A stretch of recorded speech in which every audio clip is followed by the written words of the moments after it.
بسم اللہ الرحمن الرحیم نحمدہ و نصلی علی رسول الکریم۔ جناب نبی کریم صلی اللہ علیہ وسلم کی سیرت مبارکہ آپ لوگوں کو سنائی جا رہی ہے، اور کوشش یہ ہوتی ہے کہ آپ کو بچے ہیں، بچوں کے انداز میں آپ کے سامنے سیرت بیان کی جائے، تاکہ آپ کے لیے اس سیرت کا سمجھنا اور اس کو اپنے پاس ہمیشہ محفوظ رکھنا، یاد رکھنا آسان ہو جائے۔ تو گزشتہ سیرت کے درس میں ہجرت سے متعلق کچھ باتیں بیان ہوئی تھیں کہ مدینہ کے لوگ، مدینہ کے رہنے والے حضور اکرم صلی اللہ علیہ وسلم کے پاس مکہ آئے تھے، اور انہوں نے آپ صلی اللہ علیہ وسلم کو مکہ سے مدینہ لے جانے کی دعوت دی تھی۔ یاد آیا؟ آپ صلی اللہ علیہ وسلم نے کس سے مشورہ کیا تھا، کن سے اجازت لی تھی؟ حضرت عباس، جو حضور صلی اللہ علیہ وسلم کے چچا ہیں، ان سے آپ نے مشورہ کیا تھا۔ یہ بات میں آپ کو گزشتہ سیرت کے درس میں بتا چکا ہوں۔ مسلمانوں نے آپ صلی اللہ علیہ وسلم کی اجازت سے، اور اللہ تعالیٰ کا حکم بھی آ گیا تھا قرآن کریم میں، حضور اکرم صلی اللہ علیہ وسلم نے اللہ تعالیٰ کے حکم کے آنے کے بعد مسلمانوں سے یہ کہا کہ اب اجازت ہے، مکہ سے تم لوگ مدینہ چلے جاؤ۔ تو مسلمان صحابہ جو مکہ میں رہ رہے تھے، انہوں نے خفیہ طور پر ہجرت کرنا شروع کر دی، یعنی خاموشی سے مکہ سے کہاں جانا شروع کر دیا؟ مدینہ۔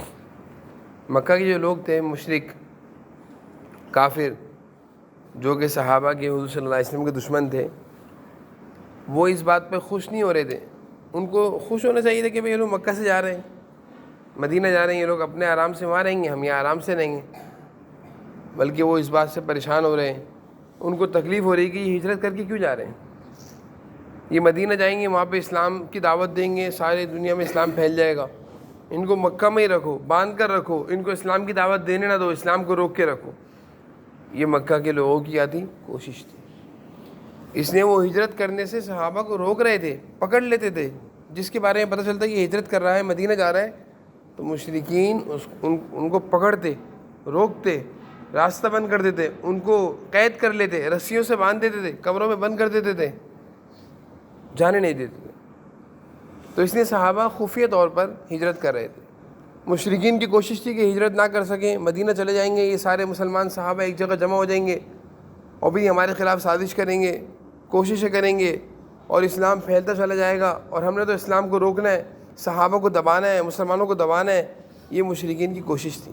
آ رہی میری بات سمجھ؟ اس لیے وہ لوگ مسلمانوں کو، صحابہ کو ہجرت کرنے سے روک رہے تھے۔ لیکن پھر بھی جب حضور صلی اللہ علیہ وسلم نے فرمایا کہ اب ہجرت کرنی ہے، اب ہجرت کرنا عبادت ہے، اب مکہ میں رہنا عبادت نہیں ہے، اب مدینہ جانا عبادت ہے، تو ہجرت کا حکم جب اللہ تعالیٰ کی طرف سے آیا تو اس میں کوئی رعایت بھی نہیں تھی، اس میں تھا کہ بس سب نے ہی ہجرت کرنی ہے، کوئی یہاں نہ رکے، سب جائیں۔ تو صحابہ آہستہ آہستہ کر کے ہجرت کرنا شروع کر دی سب نے، اور جاتے رہے سارے۔ آ رہی بات سمجھ میں؟ سب صحابہ نے خفیہ طور پر ہجرت کری۔ کچھ صحابہ تھے جنہوں نے خفیہ نہیں بلکہ بتا کر ہجرت کری کافروں کو۔ ان میں سے حضرت عمر رضی اللہ عنہ کی ہجرت بھی مشہور ہے۔ حضرت عمر نے کہا کہ میرا راستہ کوئی نہ روکنا، اگر میرا راستہ کسی نے روکا تو میں اس کو نہیں چھوڑوں گا، اور تلوار حضرت عمر نے نکالی اور ہجرت کے لیے حضرت ہجرت کے لیے روانہ ہوئے، تلوار لی اور مکہ سے ہجرت کے لیے روانہ ہوئے، اور سب کے سامنے روانہ ہوئے، اور سارے کافروں سے کہا کہ جو آئے گا اس کی گردن اڑا دوں گا۔ تو حضرت عمر سے مکہ کے رہنے والے مشرک کافر ڈرا کرتے تھے۔ جب حضرت عمر ہجرت کر رہے تھے تو بہت سارے وہ صحابہ مسلمان جو ہجرت سے رکے ہوئے تھے، مشرکین کی وجہ سے کہ یہ ہمیں پکڑ لیں گے، باندھ دیں گے، ہمیشہ کے لیے ہمارا جانا بند کر دیں گے، تو وہ سارے صحابہ، وہ سارے مسلمان بھی حضرت عمر کے ساتھ ہجرت کرنے لگے۔ حضرت عمر کے ساتھ انہوں نے بھی ہجرت کر لی۔ کیوں حضرت عمر کے ساتھ؟ تاکہ حضرت عمر کو تو یہ کچھ کہیں گے نہیں، ڈرتے ہیں، تو حضرت عمر کے ساتھ ہم چلیں گے، ہمیں بھی کچھ نہیں کہیں گے۔ تو اس طرح بہت سارے مسلمانوں نے، بہت سارے صحابہ نے حضرت عمر کے ساتھ ہجرت کری۔ یہ حضرت عمر کے ساتھ ہم بھی مدینہ پہنچ جائیں گے، اگر اکیلے جائیں گے تو یہ ہمیں تنگ کریں گے، ستائیں گے، ظلم کریں گے، حضرت عمر کے ساتھ جائیں گے یہ ہمیں کچھ نہیں کر سکیں گے۔ تو جب حضرت عمر ہجرت کر رہے تھے تو کھلے عام ہجرت کر رہے تھے، مدینہ جا رہے تھے، سب کو بتا کر جا رہے تھے، مشرکین کو بتا دیا تھا میں ہجرت کر رہا ہوں، آؤ میرا راستہ روکو، تو کوئی بھی حضرت عمر کے راستے میں نہیں آیا۔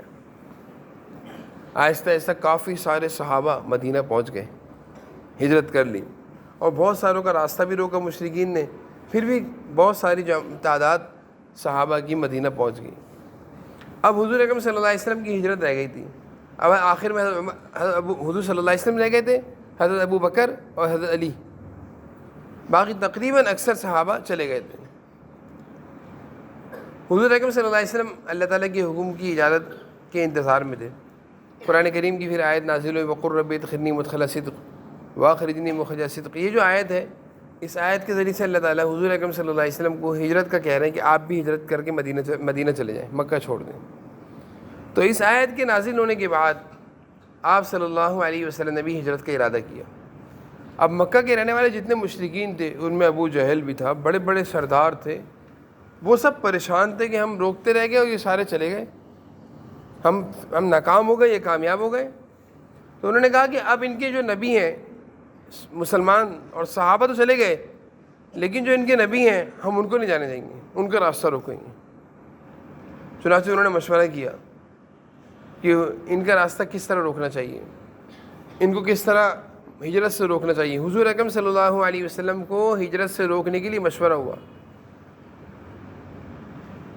مشورے میں یہ طے ہوا کہ یہ ہجرت کریں گے تو ہم ان کو ہجرت کرنے سے پہلے نعوذ باللہ شہید کر دیتے، قتل کر دیتے۔ آپ صلی اللہ علیہ وسلم کو ہجرت کرنے سے پہلے انہوں نے کیا منصوبہ بنایا؟ قتل کرنے کا۔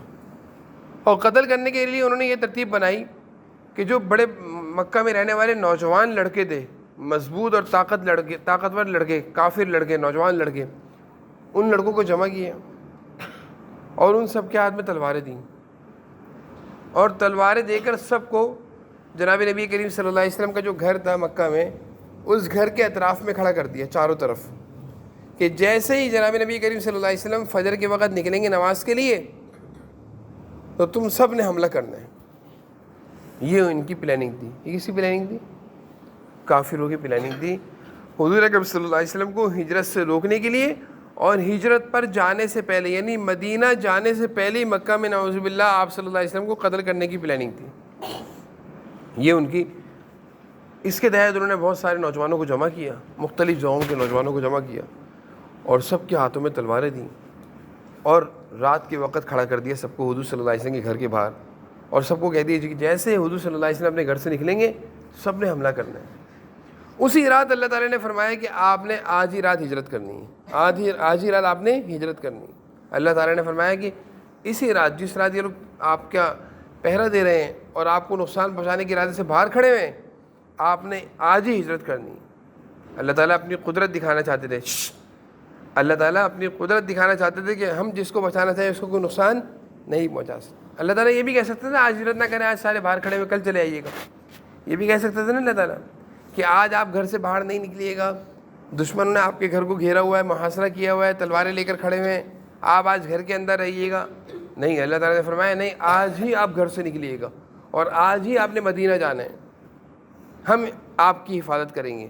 اور جب اللہ تعالیٰ کسی کی حفاظت کرتے ہیں اس کو کوئی نقصان نہیں پہنچاتا۔ یہ دیکھو، یہ یاد رکھو، اللہ تعالیٰ کسی کی حفاظت کرنا چاہے تو اس کو کوئی نقصان نہیں پہنچا سکتا۔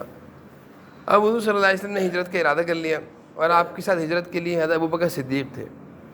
آپ صلی اللہ علیہ وسلم صبح کے وقت جب گھر سے نکلے تو اس وقت آپ نے اپنے بستر پر حضرت علی کو لٹا دیا۔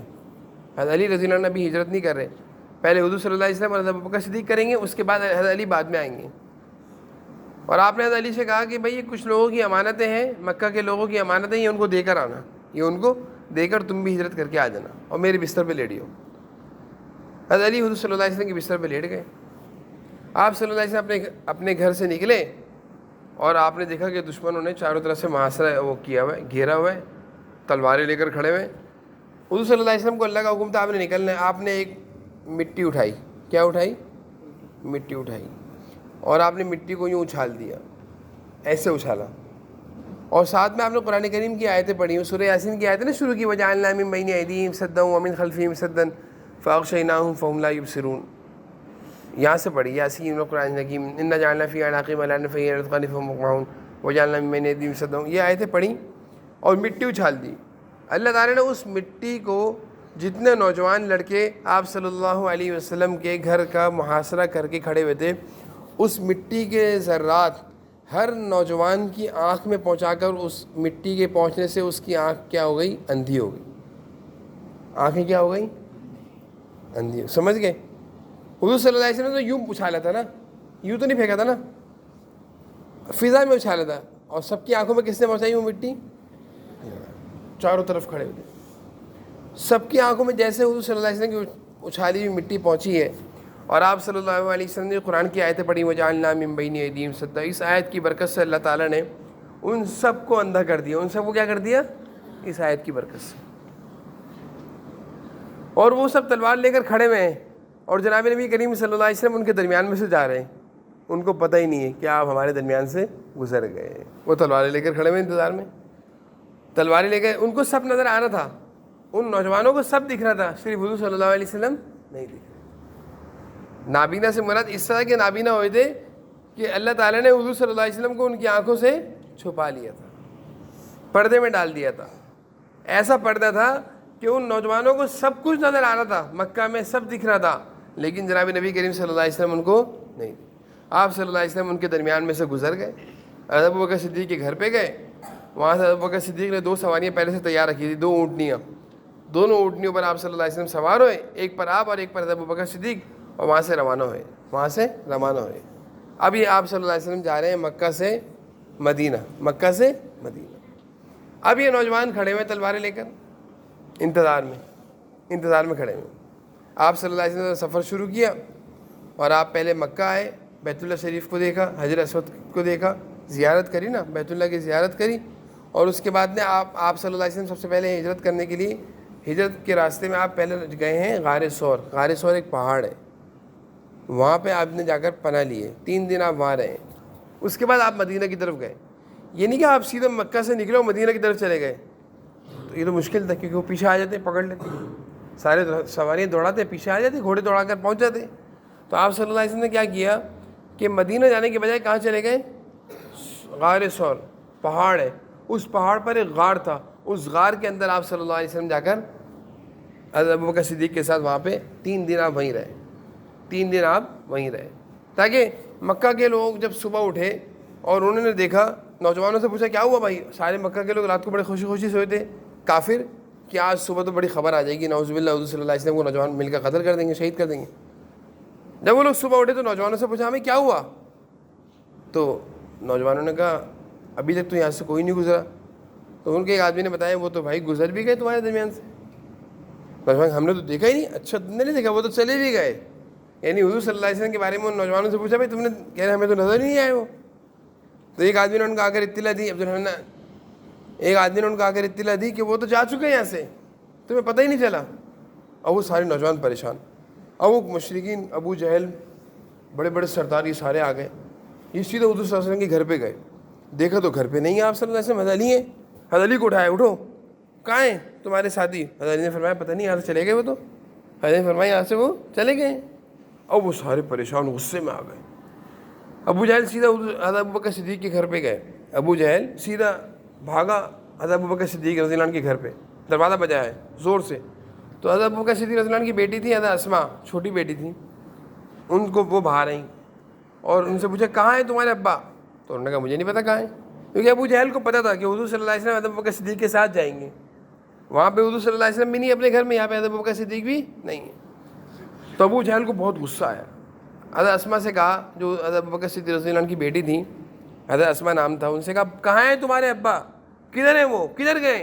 حضرت اسماء نے کہا مجھے نہیں پتا، ادھر گئے، اور اگر مجھے پتہ بھی ہوگا پھر بھی نہیں بتاؤں گی، پھر بھی نہیں بتاؤں گی۔ یہ دیکھو اتنی بڑی نہیں تھی حضرت اسماء، چھوٹی سی بچی تھی، لیکن آپ صلی اللہ علیہ وسلم کی محبت ایسی تھی کہ ابو جہل سے کہا اگر مجھے پتہ بھی ہے نا تو میں تمہیں پھر بھی نہیں بتاؤں گی، تم کچھ بھی کر لو۔ ابو جہل نے زور سے چماٹ مارا، حضرت اسماء کے زور سے منہ پہ تھپڑ مارا، جن سے ان کے منہ پہ زخم بھی آ گیا، خون بھی نکل رہا تھا، لیکن انہوں نے ایک بات کہی میں تمہیں بتاؤں گی نہیں۔ ابو جہل غصے میں چلا گیا، اور مکہ کے جتنے سردار تھے وہ سارے غصے میں چلے گئے، اور اب انہوں نے حضور صلی اللہ علیہ وسلم کی تلاش شروع کر دی۔ کیا کر دی؟ تلاش۔ اور ایک اعلان لگا دیا، پورے مکہ میں اعلان کر دیا کہ جو محمد صلی اللہ علیہ وسلم کو گرفتار کر کے لائے گا نعوذ باللہ، اس کو 50 اونٹ ملیں گے، 50 اونٹ، 100 اونٹ، اتنا انعام، اتنا سب کچھ، اتنی دولت، اتنے مال، اتنا ملے گا۔ اب سارے مکہ کے مشرکین بھیکاری اور فقیر حضور صلی اللہ علیہ وسلم کی تلاش میں نکل پڑے کہ حضور صلی اللہ علیہ وسلم کو تلاش کر لیں گے، گرفتار کر کے لائیں گے، اتنا سارا مال مل جائے گا، اتنے سارے اونٹ مل جائیں گے، اتنے سارے پیسے مل جائیں گے۔ لیکن حضور صلی اللہ علیہ وسلم اب وہ سارے تلاش کرنے کے لیے کہاں جا رہے ہیں؟ کدھر جا رہے ہیں تلاش کرنے کے لیے؟ مدینہ کے راستوں میں بھاگ رہے ہیں سارے، اپنے گھوڑے دوڑا رہے ہیں، جو پہلے پکڑ لے گا اسی کو انعام مل جائے گا۔ لیکن حضور صلی اللہ علیہ وسلم کہاں تھے؟ تو غار ثور میں تھے۔ اب آپ صلی اللہ علیہ وسلم غار ثور کی طرف جا رہے ہیں، اور غار ثور میں آپ کس طرح چڑھے ہیں اوپر، اور اس کا واقعہ انشاءاللہ اگلی سیرت کے درس میں آپ